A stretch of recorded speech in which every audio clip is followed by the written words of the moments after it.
Another picture this gives you is the one made by the trigrams. Do you know what I mean by that? Trigrams? No? Okay. This is new. This is new. Well, brilliant. Your hexagram is made of 6 lines. You've seen them. That divides into 2 groups of 3 lines, and each set of 3 lines, there are 8 different arrangements of 3 lines, and each one represents a different natural energy, a different way of moving, a different kind of personality. And when 2 of them are put together to form a hexagram, they also paint pictures. This one paints a picture of the wind over the lake. There's bottom 3 lines, the 2 solid lines with the yin line above them. The water is rippling on the top, and the reflections are, sort of still below the ripples, as it were.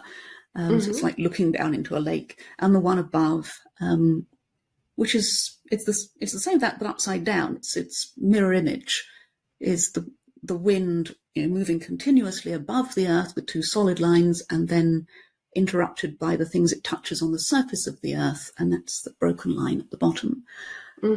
So you have wind moving over the lake.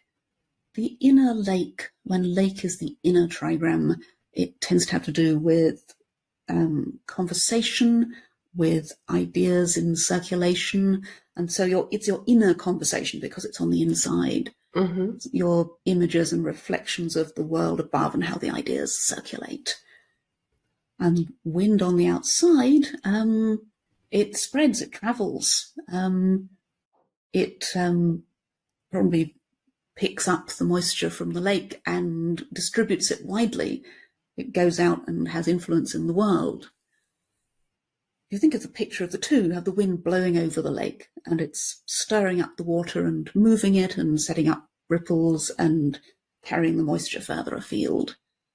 And so there's this kind of continuous conversation between the 2 happening in that inner space with where the 2 yin lines meet in the middle.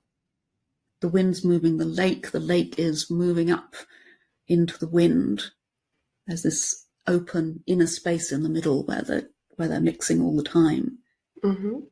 And some wise people wrote the image about how the trigrams work and how we can kind of model our behavior on what they're doing and to fit in with them. And for this one, they said, above the lake is the wind, inner truth.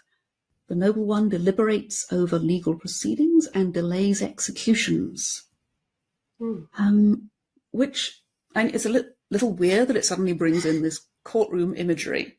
But you can take that as a general picture of how you take decisions and settle things and fix things. And so saying the conversation is ongoing between the lake and the wind, it doesn't settle things. It doesn't say this pattern of ripples is just right and now it's going to set like a jelly. It's always ongoing.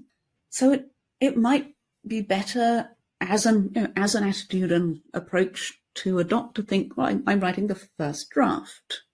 And the first version. And eventually you'll be writing the first edition. At all events, not being in any hurry to, nail things down, but keep the inner conversation circulating. I like that. That's really helpful. Good. And it's part of listening to inner truth, isn't it? You nail it down, and it no longer has that inner flexibility to keep finding its shape. That's right. And with writing too, I find that having an iterative approach where you make one pass and then you return and you repeat the process, and it becomes refined over time. But of course you could always keep going. There's never an end to it. Yes. Which is actually a comfort, because you never have to say to yourself, right, that's it.